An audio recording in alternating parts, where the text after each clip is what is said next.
La palabra de Dios está diciendo que la santidad no es un misticismo, sino algo profundamente práctico. No es tener una aureola sobre la cabeza, sino vivir el amor a Dios, amando a nuestros hermanos de una manera real. En 1 Juan capítulo 4, versículos 20 y 21, dice: y nosotros tenemos este mandamiento de él: el que ame a Dios, ame también a su hermano. Y tenemos esa ventaja, por así decirlo, aquellos que hemos recibido a Cristo en nuestro corazón, porque tenemos también el Espíritu Santo en nuestro corazón, y dice la palabra de Dios: porque el amor de Dios ha sido derramado en nuestros corazones por el Espíritu Santo que nos fue dado. Eso está en Romanos capítulo 5, versículo 5. Es un muy lindo versículo. Romanos 5, 5. El amor de Dios ha sido derramado en nuestros corazones por el Espíritu Santo que nos ha sido dado. Si una persona está llena del amor de Dios, es que obviamente está Dios ahí.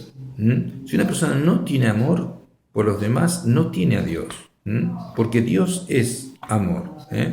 Y al tener el Espíritu Santo, dice, el fruto del Espíritu Santo es amor, gozo, paz. O sea que el primer fruto de tener el Espíritu Santo es tener amor por los demás.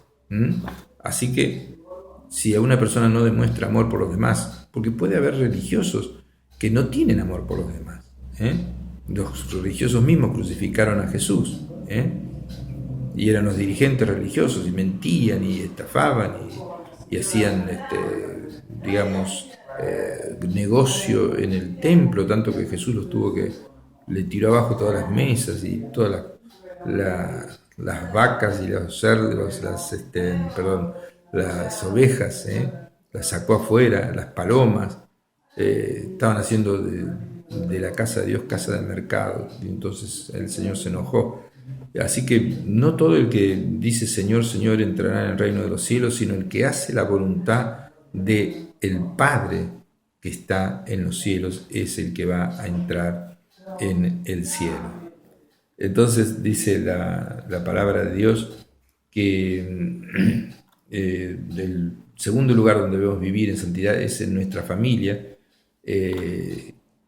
Estamos en la iglesia solo algunas horas por la semana, pero convivimos con la familia mucho más tiempo y el pastor y los hermanos no conocen muchas áreas de nuestra intimidad, pero nuestra familia sí, y no podemos engañarlos. Ahí nos mostramos tal como somos, y la palabra de Dios nos muestra la importancia de la familia al usarla como símbolo de la relación entre Cristo y la iglesia. Así dice Efesios capítulo 5, versículos 31 y 32, dice: por esto dejará el hombre a su padre y a su madre, y se unirá a su mujer, y serán los dos una sola carne. Grande es este misterio, mas yo digo esto de Cristo y de la iglesia.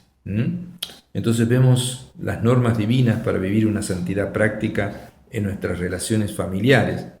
Y podés tomar apuntes, de los mandatos que para cada miembro de la familia en los textos que vamos a dar ahora, textos de la Biblia, y podés ir examinándote a ti mismo con toda honestidad y pidiendo a Dios que te ayude a corregir aquello que estás fallando, porque si no estás escuchando solamente de oídas, estás escuchando, pero no hay fruto, y yo quiero que haya fruto en tu vida.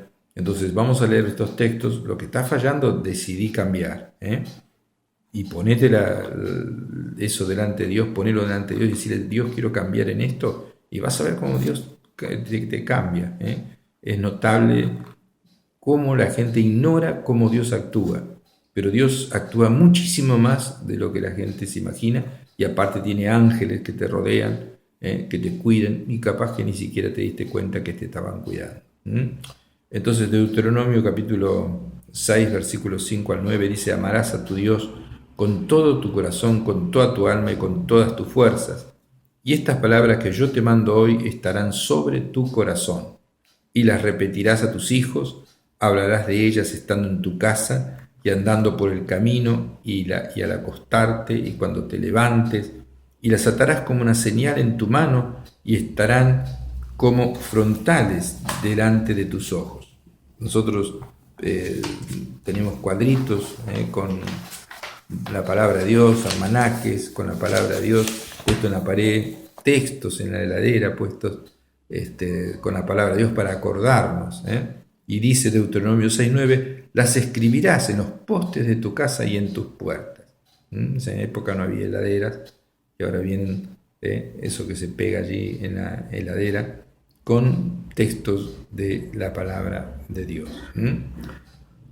Efesios 5:22, las casadas estén sujetas a sus propios maridos como al Señor, porque el marido es cabeza de la mujer, así como Cristo es cabeza de la iglesia, la cual es su cuerpo y Él es su Salvador. Las mujeres tienen que respetar la autoridad del marido, pero el marido tiene que respetar la autoridad de Dios. No puede ser un déspota, tiene que ser como Jesús, entonces la mujer se puede sujetar a su marido. Maridos, amen a vuestras mujeres, así como Cristo amó la iglesia y se entregó a sí mismo por ella. La iglesia son todos los cristianos verdaderos de todo el mundo y Cristo nos amó y se entregó a sí mismo por todas las personas del mundo, pero pertenecen a la iglesia verdadera, no a la católica o a la evangélica o a la protestante. ¿No? Protestante y evangélico son dos cosas distintas, ¿no? Unos son los luteranos, los anglicanos, los metodistas, y otras cosas son los evangélicos, que son más cristianos, por así decirlo, más cristocéntricos y menos, digamos así, protestantes o digamos contrarios a la Iglesia Católica.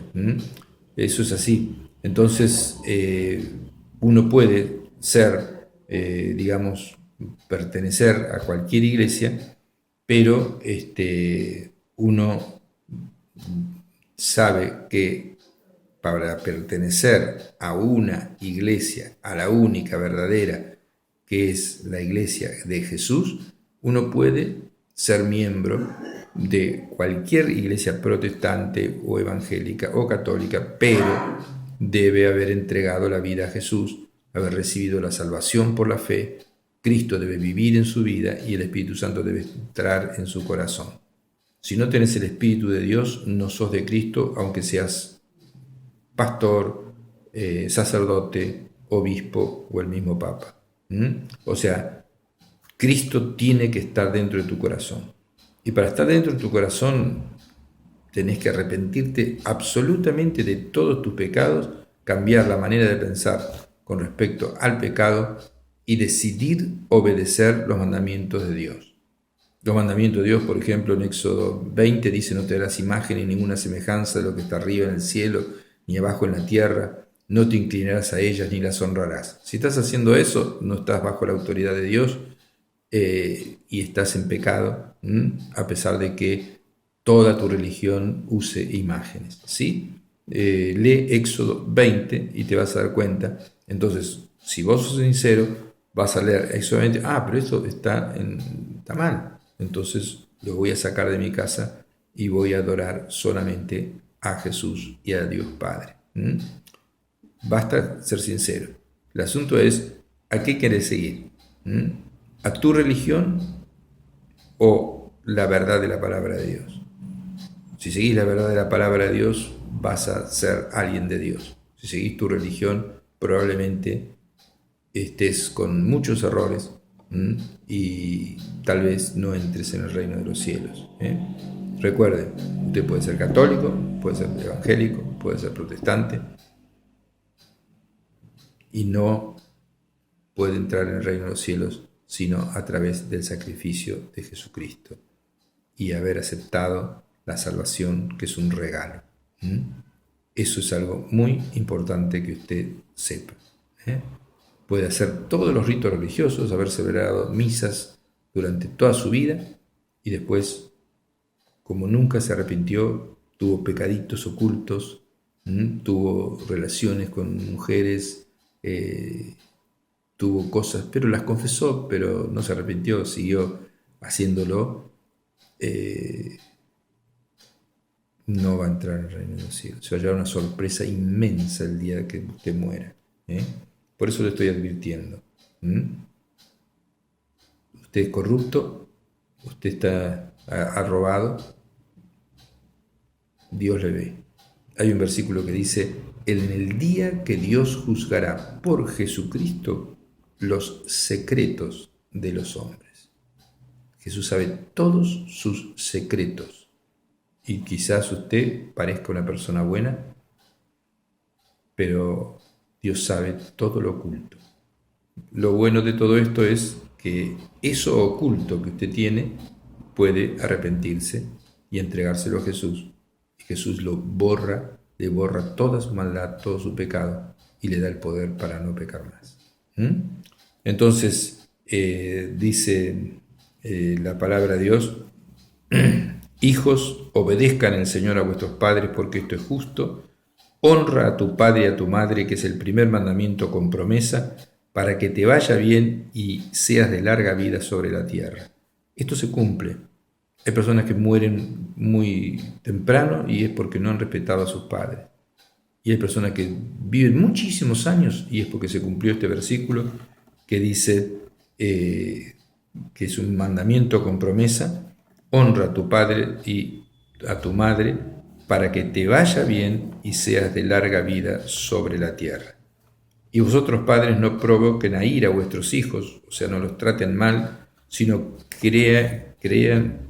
criarlos en disciplina y amonestación del Señor. El Señor no le gusta esto, no lo hagas. El Señor no le gusta esto, no lo hagas. Y si haces algo mal, tenés que tener disciplina. No dejarle, porque a vos te prohibieron muchas cosas. Hay padres y madres que lo único que logran es sacar hijos maleantes, porque como a ellos, tal vez en un colegio religioso, los reprimieron, ahora no los quieren reprimir en nada, y ese es un gran error terrible, y entonces le dejan hacer todo, y los que están formando es un maleante que después no se sujeta a ninguna autoridad, ni política, ni religiosa, ni la policía, ni nada. Entonces uno tiene que ejercer disciplina. Dios te ama y te disciplina. Si sos de Dios, recibís disciplina de Dios. Y sos un padre bueno, tenés que disciplinar a tu hijo cuando te rompe el televisor o te rompe, la vajilla o se empaca en una cosa, tenés que disciplinarlo porque eso le va a hacer bien. Vamos a un corte y volvemos.